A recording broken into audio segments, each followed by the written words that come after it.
Baiklah,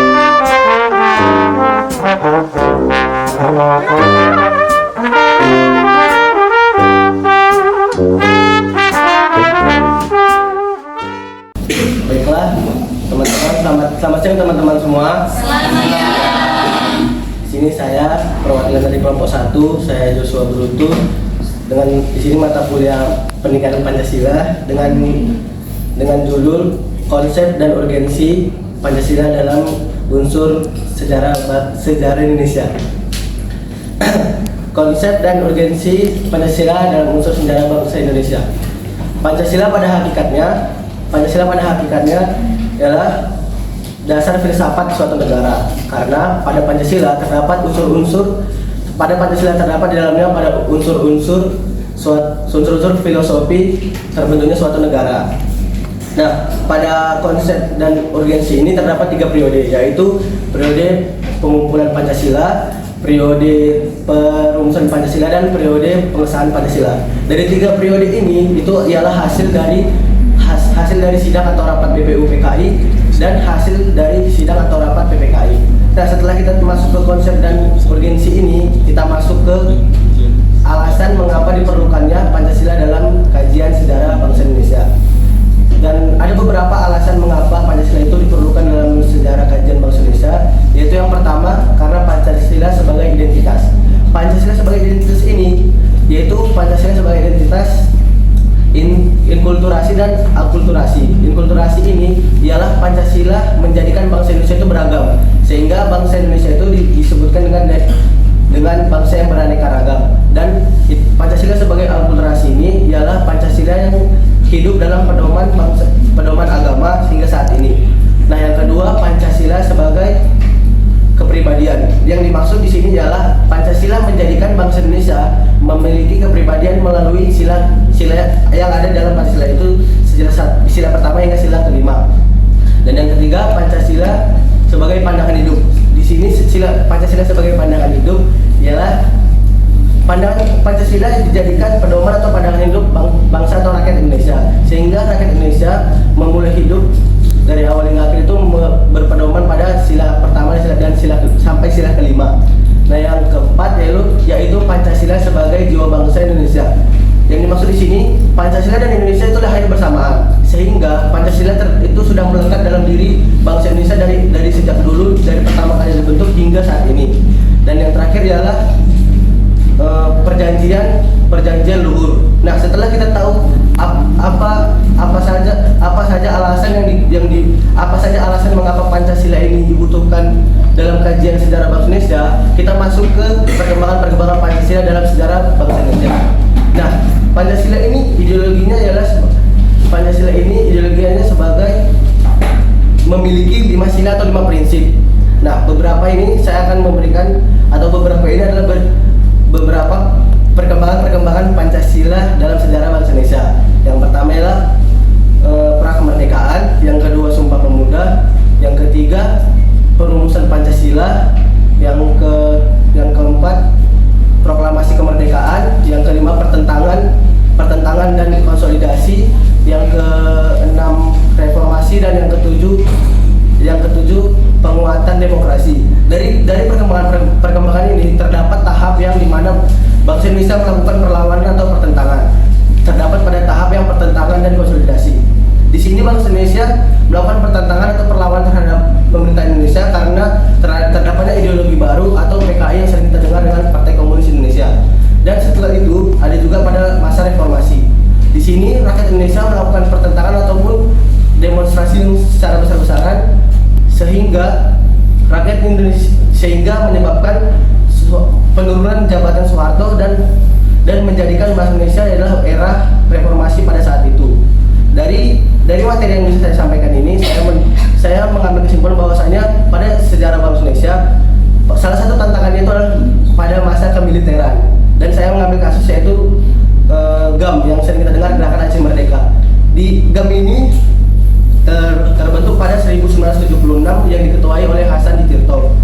Nah, alasan mengapa terbentuknya GAM atau terjadinya Gerakan Aceh Merdeka ini sebenarnya kompleks, banyak alasannya. Namun yang bisa saya ambil yaitu karena ketidakadilan atau kurang adilnya pemerintahan Indonesia terhadap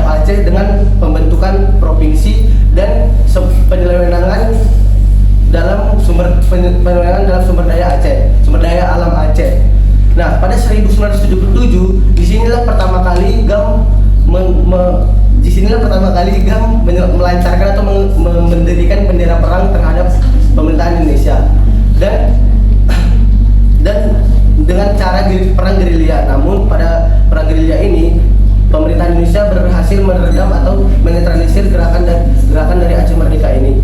Nah, namun pada tahun 1998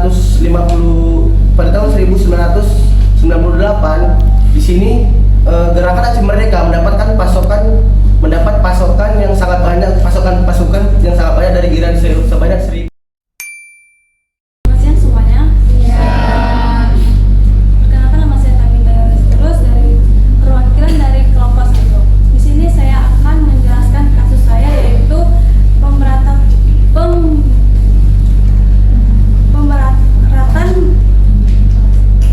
RMPS. RMPS itu adalah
merupakan pedoman untuk penyelenggaraan sebagai suatu negara, dan Pancasila juga sebagai pusat norma hukum.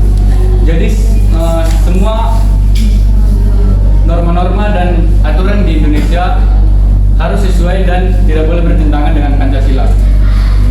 Lalu yang A, konsep dan urgensi Pancasila dalam sejarah bangsa Indonesia. Pancasila adalah filosofi suatu negara karena dapat dikatakan memiliki alasan-alasan unsur yang mengandung filosofi suatu negara agar terbentuknya suatu negara. Ada 3 periode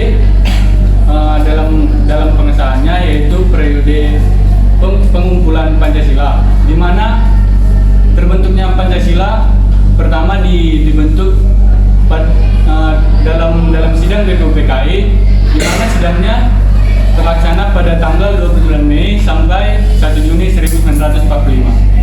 BPUPKI sendiri diketuai oleh Dr. Rajiman Widioningrat, dan pada persidangan tersebut ada 3 tokoh penting yang mengemukakan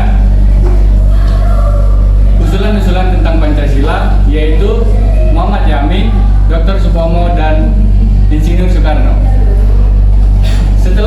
Setelah persidangan BPUPKI berlanjut dalam sidang PPKI, yang dimana PPKI dibentuk sendiri untuk menentukan dan menegaskan bahwa bangsa Indonesia posisi bangsa Indonesia yang sebelumnya sebagai negara terjajah dan sekarang sebagai negara yang sudah merdeka. Lalu periode yang kedua yaitu periode pengumpulan Pancasila. Pada periode ini, setelah selesainya persidangan PPKI, terbentuklah yaitu disebut pembukaan hukum dasar, yang dimana disebut juga sebagai Piagam Jakarta. Piagam Jakarta tersebut merupakan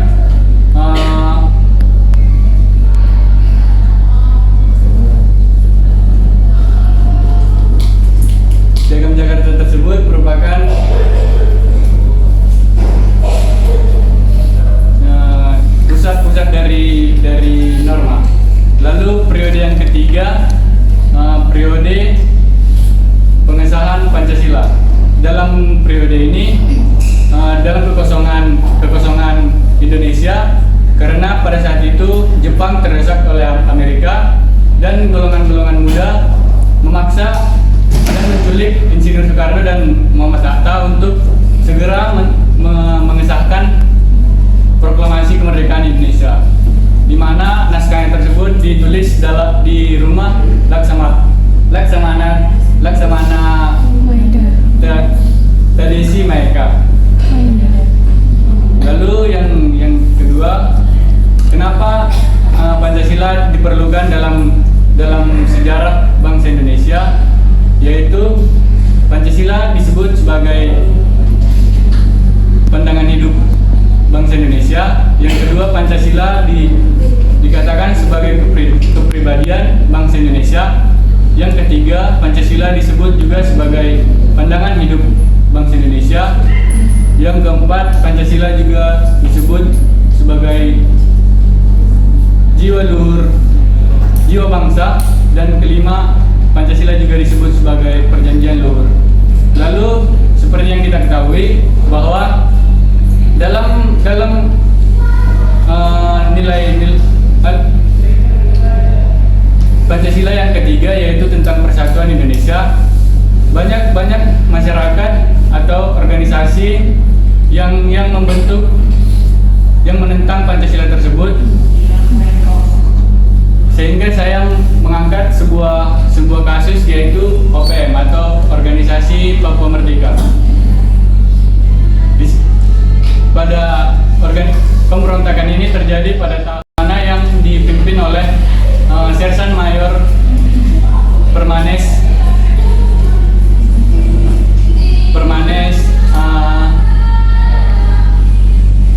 Arya Awam, dan dampak yang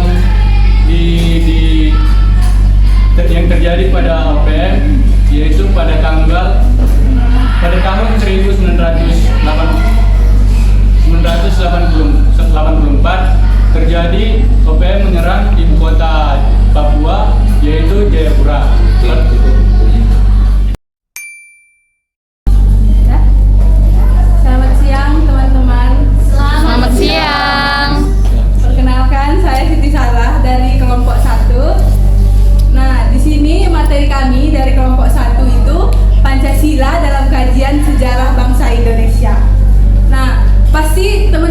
sini semuanya setuju ya, kalau Pancasila itu dasar dari negara kita, juga berarti identitas dari bangsa Indonesia.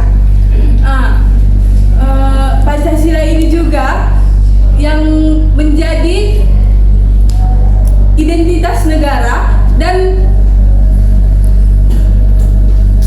Pancasila, perkembangan Pancasila itu dimulai dari masa pra-kemerdekaan hingga penguatan demokrasi sampai sekarang.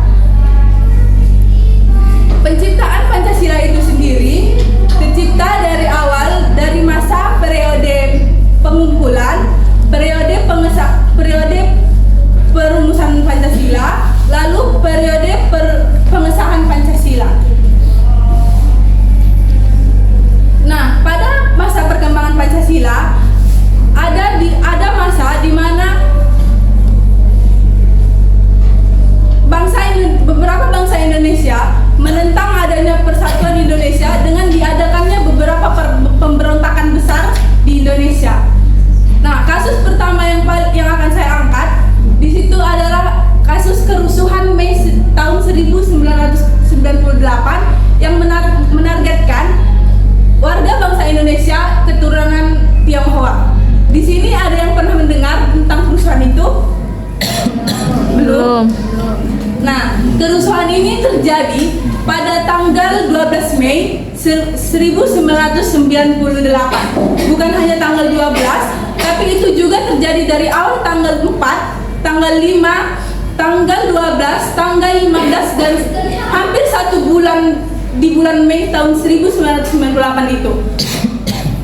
Kerusuhan itu terjadi sangat besar, di mana terjadi penjarahan, pertokoan, pembunuhan, penyiksaan, dan pemerkosaan kepada warga Indonesia keturunan Tionghoa.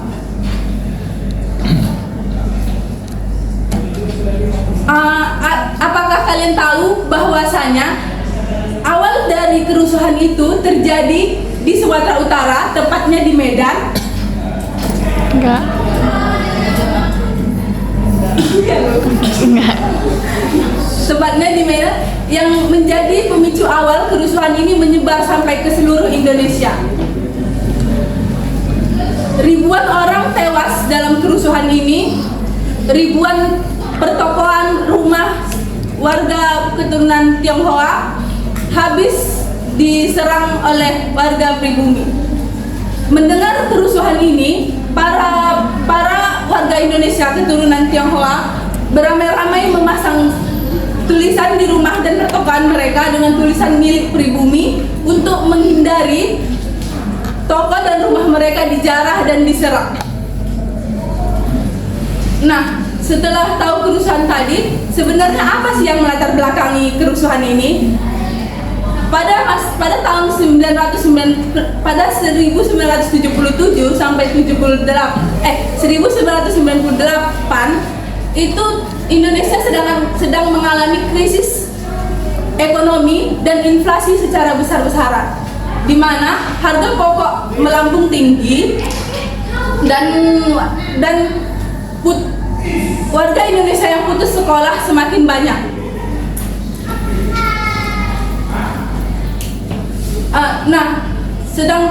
Tapi kenapa ya mereka menargetkan orang-orang Tionghoa? Karena seperti yang kita ketahui, orang-orang warga Indonesia keturunan Tionghoa biasanya memiliki ekonomi yang lebih tinggi daripada orang-orang pribumi. Oleh karena itu timbul kecemburuan sosial oleh orang-orang pribumi. Lalu muncul desas-desus bahwasanya orang-orang warga Indonesia keturunan Tionghoa ini menimbun bahan pokok sehingga terjadinya inflasi. Lalu apa langkah yang dilakukan pemerintah untuk penyelidikan terhadap kerusuhan ini? Setelah bertahun-tahun setelah kerusuhan terjadi, pemerintah Indonesia belum mengambil tindakan atas nama-nama yang dicurigai sebagai penyebab dari kerusuhan ini, karena menurut menurut Bapak Jainul Mutakin sebagai Sekretaris Umum IKOHI bahwa kerusuhan ini enggak dilakukan secara spontan, melakukan sistematis gitu loh, karena ini polanya sama dan terjadi hampir di seluruh Indonesia.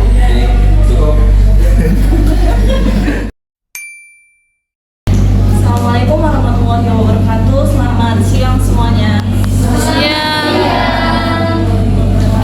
Di sini saya akan memaparkan salah satu contoh kasus mengenai Pancasila dalam kajian sejarah bangsa Indonesia. Pancasila merupakan dasar filsafat suatu negara karena Pancasila itu mengandung unsur-unsur atau alasan berdirinya negara Indonesia. Dalam kajian sejarah bangsa Indonesia, Pancasila itu mengalami 3 periode. Yang pertama periode pengusulan Pancasila, yang kedua periode perumusan Pancasila, dan yang ketiga periode pengesahan Pancasila. Yang pertama, periode pengusulan Pancasila. Pancasila pertama kali dirumuskan dalam sidang pertama BPUPKI, yaitu pada tanggal 29 Mei sampai tanggal 1 Juni 1945. Dalam sidang ini, Supomo, Muhammad Yamin, dan Insinyur Soekarno membahas mengenai apa saja dasar negara Indonesia. Yang kedua, periode perumusan Pancasila. Pada tanggal 22 Juni 1945, Panitia 9 berhasil menyusun Piagam Jakarta. Namun, pada sila pertama yang berbunyi, ketuhanan dengan kewajiban menjalankan syariat Islam bagi pemeluk-pemeluknya mendapatkan kritik dari berbagai kalangan. Karena Indonesia itu tidak hanya berasal dari kalangan muslim saja. Oleh karena itu, sila pertama ini diubah menjadi ketuhanan yang Maha Esa. Yang ketiga, yaitu periode pengesahan Pancasila. Pada tanggal 18 Agustus 1945, dalam sidang PPKI memutuskan yang pertama, pengesahan Undang-Undang Dasar tahun 1945 yang di dalamnya sudah tercantum Pancasila. Yang kedua, pemilihan presiden serta wakil presiden pertama Indonesia, yaitu Insinyur Soekarno dan Dr. Andes Muhammad Hatta. Pancasila memiliki peranan penting dalam kajian sejarah bangsa Indonesia karena Pancasila itu merupakan identitas suatu bangsa, karakteristik bangsa Indonesia, pandangan hidup bangsa Indonesia, serta jiwa bangsa Indonesia. Nah, dari materi ini saya mengambil satu contoh kasus, yaitu mengenai pemberontakan PKI dalam mengubah ideologi Pancasila menjadi ideologi komunis. Pemberontakan PKI merupakan pemberontakan yang dilakukan terhadap pemerintahan Indonesia yang saat itu dipimpin oleh Insinyur Soekarno. Pemberontakan yang pertama itu terjadi di Madiun, Jawa Tengah pada tahun 1948. Pemberontakan yang kedua itu terjadi di Jakarta pada tahun 1965. Tujuan dari gerakan pemberontakan PKI ini yang pertama, untuk menghancurkan Negara Kesatuan Republik Indonesia dan menggantinya menjadi negara komunis. Yang kedua, untuk mengalihkan TNI Angkatan Darat dan mengambil alih kuasa kenegaraan. Yang ketiga, untuk mengganti ideologi Pancasila menjadi ideologi komunis. Nah, dari permasalahan tersebut dapat diberikan beberapa solusi, yaitu yang pertama, pemerintah memberikan proses hukum yang adil. Nah, di sini pemerintah memastikan bahwa setiap individu yang berkaitan dengan pemberontakan tersebut mendapatkan keadilan yang dilakukan secara adil dan transparan. Yang kedua, memberikan pendidikan. Di sini pemerintah mengedukasi masyarakat mengenai sejarah peristiwa tersebut dengan menggunakan pendekatan dengan menggunakan pendekatan subjektif. Yang ketiga itu dengan pemulihan sejarah. Pemulihan sejarah ini dapat dilakukan dengan melakukan penelitian dan dokumentasi sejarah untuk memahami apa sejarah terjadinya peristiwa tersebut dan agar peristiwa tersebut tidak terjadi kembali. Nah, yang terakhir itu dengan diplomasi. Diplomasi itu ada dua bentuk. Yang pertama negosiasi dan yang kedua amnesti. Negosiasi merupakan